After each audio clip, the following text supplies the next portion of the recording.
भारत के राष्ट्रपति की नियुक्ति कौन करता है? भारत के राष्ट्रपति की नियुक्ति कोई नहीं करता, उसका निर्वाचन होता है। इलेक्शन के माध्यम से उसको चुना जाता है।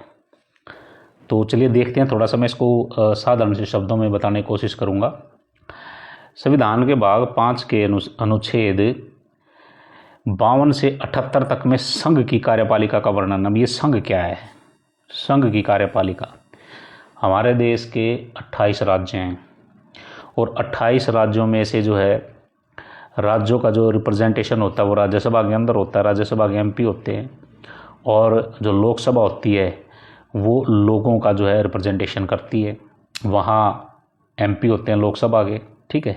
तो उसी में से ही राष्ट्रपति को चुना जाता है, प्रधानमंत्री को चुना जाता है, ठीक है। और मंत्रिमंडल के जितने भी मंत्री होते हैं जो है वो भी पहले एमपी होते हैं, फिर बाद में जो उनको मंत्री बनाया जाता है। राष्ट्रपति उनको जो है मंत्री बनाता है, प्रधानमंत्री नियुक्त करता है, ठीक है। तो ये तो बात हुई कि भाई संघ की मैंने बात बताई आपको कि भाई संघ एक्चुअली में है क्या। राज्यों का समूह एक संघ है। ये पूरे देश के प्रधानमंत्री हैं, पूरे देश के जो है ये मंत्री हैं, जो संघ के मंत्री हैं। उपराष्ट्रपति, राष्ट्रपति और महान्यायवादी, जिसको अटॉर्नी जनरल बोलते हैं, जो भारत सरकार का सबसे बड़ा वकील होता है, ठीक है। राष्ट्रपति, उपराष्ट्रपति लेजिस्लेचर का भी हिस्सा है, ठीक है ना। क्योंकि राष्ट्रपति मैंने बताया पार्लियामेंट के 3 पार्ट्स होते हैं। एक तो होता है कि राष्ट्रपति, दूसरा होता है लोकसभा और तीसरा होता है राज्यसभा, ठीक है।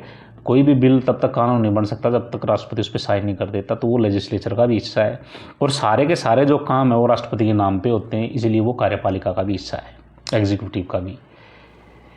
राष्ट्रपति के आदेश पे ही सारे काम होते हैं। काम करता कौन है? प्रधानमंत्री करता है। प्रधानमंत्री बहुत ताकतवर होता है। उधर हम बात करें उपराष्ट्रपति की, वाइस प्रेसिडेंट की, तो वाइस प्रेसिडेंट क्या है कि राज्यसभा का जो है वाइस चेयरमैन भी होता है, ठीक है। तो वाइस चेयरमैन के रूप में क्या है, ये भी एक तरीके से जो है इसका विधायिका का, लेजिस्लेचर का, पार्लियामेंट का हिस्सा है, ठीक है। तो ये तो मैंने संघ की बात करी। तो हम बात करेंगे कि भाई इसका जो राष्ट्रपति का जो है, राष्ट्रपति की नियुक्ति कौन करता है? राष्ट्रपति की नियुक्ति कोई नहीं करता है। राष्ट्रपति का जो है इलेक्शन होता है। तो इसमें जो इलेक्शन जो होता है उसको हम बोलते हैं निर्वाचक मंडल, या निर्वाचन, जो इलेक्टोरल कॉलेज बोलते हैं जिसको इंग्लिश में, ठीक है।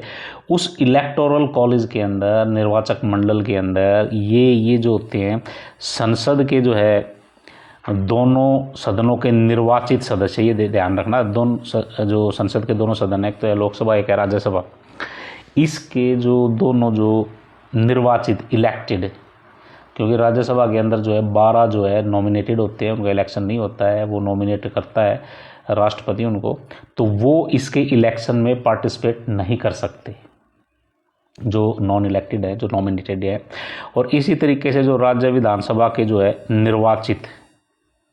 निर्वाचित जो सदस्य होंगे, इलेक्टेड होंगे, जो एमएलए हैं, क्योंकि एंग्लो इंडियन के दो सदस्य जो है लोकसभा में हम जो राष्ट्रपति जो है वो नॉमिनेट करते हैं। हालांकि अब तो वो ख़त्म कर दिया एंग्लो इंडियन का सिस्टम, में कोई संविधान का संशोधन करके एंग्लो इंडियन का रिप्रेजेंटेशन नहीं है। तो इनके अंदर जो राज्यसभा के अंदर जो है मैंने बताया था आपको, राज्य विधानसभा के अंदर मैंने बताया था कि इसमें भी 6 जो स्टेट्स हैं हमारे, जैसे कि आंध्र प्रदेश है, या तेलंगाना है, या कर्नाटक है, बिहार है, उत्तर प्रदेश, महाराष्ट्र, इनके अंदर क्या है, कर्नाटक में भी इनके अंदर क्या है कि बाइकैमरल है, द्विसदनात्मक सिस्टम है। एक तो विधानसभा है, दूसरी विधान परिषद है। विधान परिषद में जो है नॉमिनेटेड सदस्य होते हैं, जैसे राज्यसभा के अंदर नॉमिनेटेड होते हैं ना, वहाँ भी जो है विधान परिषद के अंदर जो है गवर्नर, जो राज्यपाल है, कुछ सदस्य जो है वो नॉमिनेट करता है। तो वो जो नॉमिनेट सदस्य है वो इसके इलेक्शन में जो है पार्टिसिपेट नहीं करेंगे। तो पहले कौन हो गए? पहले तो हो गए भाई सदन के जो दोनों निर्वाचित सदस्य हैं, लोकसभा के और राज्यसभा के, इनके जो इलेक्टेड सदस्य एमपीज हैं।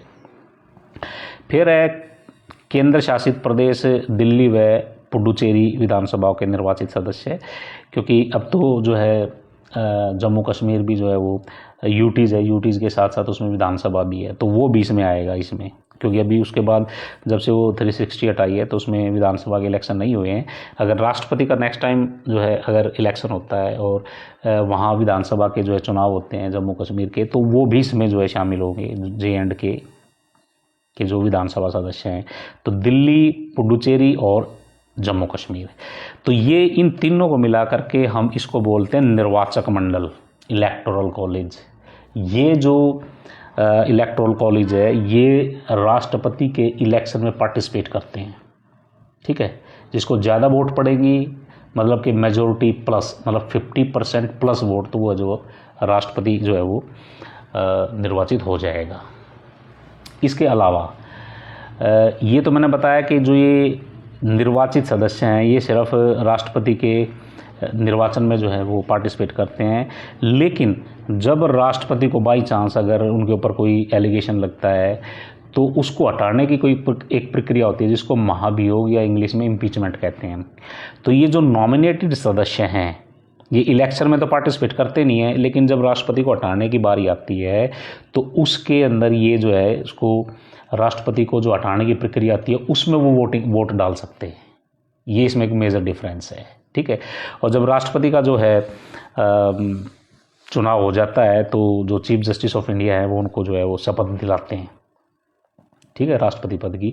और राष्ट्रपति अगर अपना रेजिग्नेशन अगर देना चाहे तो राष्ट्रपति अपना रेजिग्नेशन वाइस प्रेसिडेंट को जो है संबोधन के साथ वो जो है अपना रेजिग्नेशन देते हैं। बाई चांस अगर राष्ट्रपति पद खाली हो जाए तो उसकी जगह जो कार्यवाहक जो राष्ट्रपति है वो कौन होगा? वो होगा वाइस प्रेसिडेंट, मतलब कि उपराष्ट्रपति।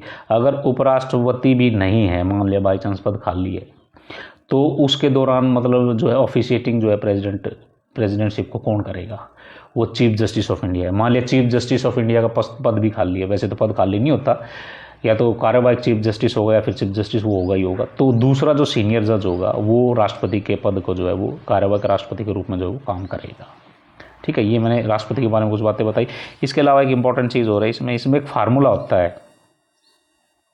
राष्ट्रपति का पूरा लेक्चर होगा तो उसमें बताएंगे हम कि एक जो एमएलए की जो वोट की कीमत निकाली जाती है कि एक एमएलए की वोट की कीमत क्या होगी। एक नहीं होगी, उसमें क्या होगा, राज्य की कुल जनसंख्या बटे राज्य विधानसभा के निर्वाचित कुल सदस्य, ठीक है, इंटू 1/1000।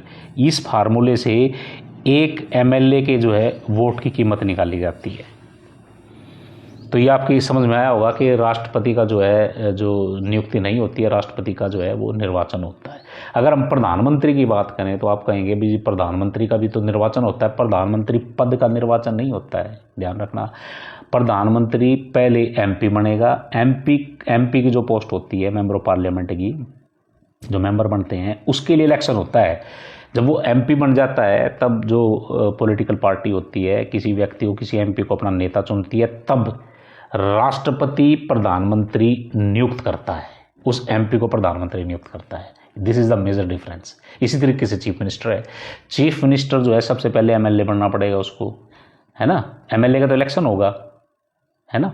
तो एमएलए का इलेक्शन होगा तो वो फिर वो पॉलिटिकल पार्टी अपना एक नेता चुनेगी, वो एमएलए होगा। तो फिर राज्यपाल जो है उसको चीफ मिनिस्टर की शपथ दिलाता है, उसको चीफ मिनिस्टर नियुक्त करता है। लेकिन राष्ट्रपति के मामले में ऐसा नहीं है, राष्ट्रपति का डायरेक्ट इलेक्शन होता है, ठीक है ना। डायरेक्ट इन द सेंस उस पद का।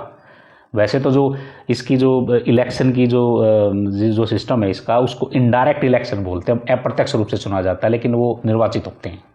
अप्रत्यक्ष रूप से कैसे कि जैसे हम तो एमपी और एमएलए को चुनते हैं, फिर एमपी एमएलए आगे जा करके राष्ट्रपति को चुनते हैं, तो ये इनडायरेक्ट इलेक्शन है। तो मुझे उम्मीद है कि आपको ये समझ में आया होगा राष्ट्रपति का निर्वाचन। Thank you.